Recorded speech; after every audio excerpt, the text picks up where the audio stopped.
എറണാകുളം മലയിടം തുരുത്തിൽ പട്ടികജാതി കുടുംബങ്ങളെ ഒഴിപ്പിക്കാനുള്ള നീക്കത്തിനിടെ വൻ സംഘർഷം. ചെറുത്തുനിന്നവർക്ക് നേരെ പോലീസ് അതിക്രമം, 10-ലേറെ പേർക്ക് പരിക്ക്. നമസ്കാരം. ഈ ദിവസത്തെ ഏറ്റവും പ്രധാനപ്പെട്ട വാർത്താവിശേഷങ്ങളുമായി ജനൈകം ടോപ് 10 ന്യൂസിലേക്ക് സ്വാഗതം. UDF അധികാരത്തിലെത്തി 48 മണിക്കൂറിനുള്ളിൽ പോലീസ് അതിക്രമം. എറണാകുളം മലയിടം തിരുത്ത് പാര്യത്തുകാവ് നഗറിൽ കുടിയൊഴിപ്പിക്കൽ നടപടിയുടെ പേരിൽ സ്ത്രീകളെയും കുട്ടികളെയും അസുഖബാധിതരെയും അടക്കം പോലീസ് തല്ലിച്ചതച്ചു. 10-ലേറെ പേർക്ക് പരിക്കേറ്റു. അതേസമയം ഇടതുമുന്നണിയുടെ നേതൃത്വത്തിൽ പ്രദേശവാസികൾ നടത്തിയ ശക്തമായ പ്രതിഷേധത്തെ തുടർന്ന് പോലീസ് പിന്മാറി. പട്ടികജാതി വിഭാഗത്തിൽപ്പെട്ട 8 കുടുംബങ്ങൾ 3 തലമുറകളായി താമസിക്കുന്ന പ്രദേശത്തു നിന്നാണ് ഒഴിപ്പിക്കാനുള്ള ശ്രമം നടത്തിയത്. സുപ്രീം കോടതി ഉത്തരവിനെ തുടർന്നായിരുന്നു നടപടി. നീണ്ട ചർച്ചകൾക്കും തർക്കങ്ങൾക്കും ഒടുവിൽ പുതിയ മന്ത്രിസഭയിലെ വകുപ്പ് വിഭജനം പൂർത്തിയായി. മന്ത്രിമാരും വകുപ്പുകളും അടങ്ങുന്ന പട്ടിക മുഖ്യമന്ത്രി VD സതീശൻ ഗവർണർക്ക് കൈമാറി. തർക്കം നിലനിന്നിരുന്ന ഫിഷറീസ് ലീഗിലെ അബ്ദുൽ ഗഫൂറിന് തന്നെ, സണ്ണി ജോസഫിന് ഉറപ്പിച്ച റവന്യൂ AP അനിൽകുമാറിനാണ്. റോജി M ജോണിന് ഉന്നത വിദ്യാഭ്യാസവും M ലിജുവിന് എക്സൈസിനൊപ്പം സഹകരണം കൂടി നൽകി. സർക്കാർ അധികാരമേറ്റ് 3 ദിവസമായിട്ടും മന്ത്രിമാരുടെ വകുപ്പുകൾ സംബന്ധിച്ചുള്ള വിജ്ഞാപനം പുറത്തിറങ്ങിയിരുന്നില്ല. വകുപ്പ് വിഭജനത്തിൽ തർക്കം തുടരുന്നതായിരുന്നു പ്രതിസന്ധിയുടെ കാരണം.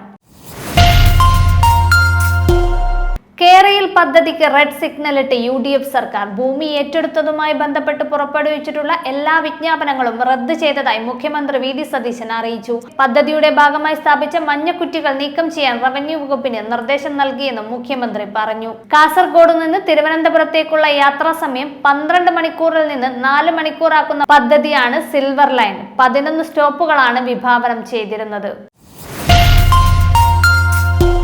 സത്യപ്രതിജ്ഞാ ചടങ്ങിൽ വന്ദേമാതരം മുഴുവനായി ആലപിച്ചതുമായി ബന്ധപ്പെട്ട വിവാദത്തിൽ പ്രതികരിച്ച് മുഖ്യമന്ത്രി VD സതീശൻ. ലോക്ഭവനിൽ നിന്നുള്ള തീരുമാനപ്രകാരമാണ് ചടങ്ങിൽ വന്ദേമാതരം മുഴുവനായി ആലപിച്ചതെന്നാണ് മുഖ്യമന്ത്രിയുടെ വിശദീകരണം. വന്ദേമാതരം മുഴുവൻ ആലപിക്കുമെന്ന് അറിയില്ലായിരുന്നു, പകുതിക്ക് നിർത്താൻ കഴിയില്ലല്ലോ എന്നും അദ്ദേഹം മാധ്യമങ്ങളോട് പറഞ്ഞു. സർവകലാശാല ചാൻസലർ സിൻഡിക്കേറ്റ് അധികാര തർക്കത്തിൽ നിർണായക ഉത്തരവുമായി ഹൈക്കോടതി. ചാൻസലറുടെ ഉത്തരവുകൾ സിൻഡിക്കേറ്റിനെ വെല്ലുവിളിക്കാനാകില്ലെന്ന് ഉത്തരവിൽ ഹൈക്കോടതി വ്യക്തമാക്കി. സിൻഡിക്കേറ്റിന്റെ അത്തരം നടപടികൾ അധികാര ശ്രേണിക്കും അച്ചടക്കത്തിനും എതിരാണ്. കാലിക്കറ്റ് സർവകലാശാലയുമായി ബന്ധപ്പെട്ട ഹർജിയിലാണ് ഹൈക്കോടതിയുടെ നിരീക്ഷണം. കാലിക്കറ്റ് സർവകലാശാലയിലെ ഉദ്യോഗസ്ഥനെതിരെ സിൻഡിക്കേറ്റ് എടുത്ത നടപടി ചാൻസലർ റദ്ദാക്കിയിരുന്നു. ഇത് ചോദ്യം ചെയ്ത് സിൻഡിക്കേറ്റ് ഹൈക്കോടതിയിൽ നൽകിയ ഹർജിയിലാണ് ഉത്തരവ്. സെൻസർ ബോർഡിനെതിരെ ഫിലിം പ്രൊഡ്യൂസേഴ്സ് അസോസിയേഷൻ രംഗത്ത്. സെൻസറിംഗിൽ മുംബൈ ഹെഡ് ഓഫീസിന്റെ അനാവശ്യ ഇടപെടലുകൾ നടക്കുന്നുവെന്നാണ് ആരോപണം. റീജിയണൽ ബോർഡ് എടുത്ത ഒരു തീരുമാനം അത് 80% സിനിമകളിലും മുംബൈ ബോർഡ് കൈകടത്തുന്ന വിധത്തിലാണ് ഇപ്പോൾ കാര്യങ്ങൾ. നടപടി നിർമ്മാതാക്കൾക്ക് കടുത്ത സാമ്പത്തിക പ്രതിസന്ധി ഉണ്ടാക്കുന്നുണ്ടെന്നും അസോസിയേഷൻ പരാതിയിൽ പറയുന്നു. സിനിമ സർട്ടിഫിക്കേഷൻ നടപടികളിലെ കാലതാമസം ഒഴിവാക്കണമെന്നും പ്രൊഡ്യൂസേഴ്സ് അസോസിയേഷൻ ആവശ്യപ്പെടുന്നു.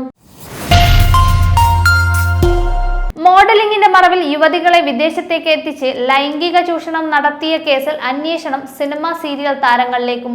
മുഖ്യപ്രതി സിന്ധുവിന്റെ ഇവന്റ് മാനേജ്മെന്റ് കമ്പനിയുമായി ചില താരങ്ങൾക്ക് ബന്ധമുണ്ടെന്നാണ് വിവരം. സോഷ്യൽ മീഡിയ പോസ്റ്റുകൾ വഴിയാണ് സിനിമ സീരിയൽ താരങ്ങൾക്ക് പങ്കുണ്ടെന്ന വിവരം ലഭിച്ചത്.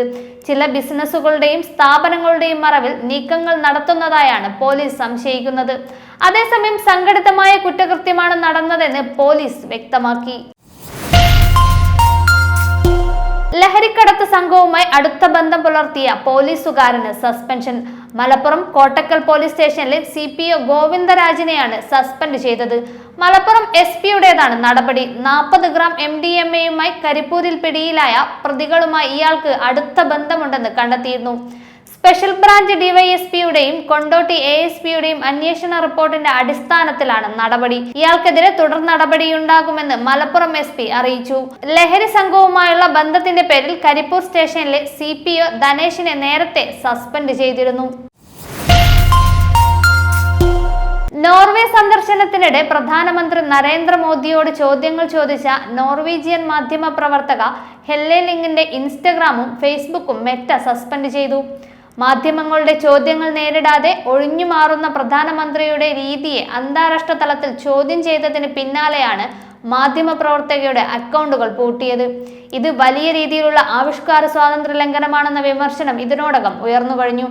അതേസമയം അക്കൗണ്ട് സസ്പെൻഡ് ചെയ്തതിനെതിരെ അപ്പീൽ നൽകാൻ 180 ദിവസത്തെ സമയമുണ്ടെന്ന് മെറ്റയുടെ അറിയിപ്പിൽ ലഭിച്ചതായി ഹെല്ലെലിംഗ് അറിയിച്ചു.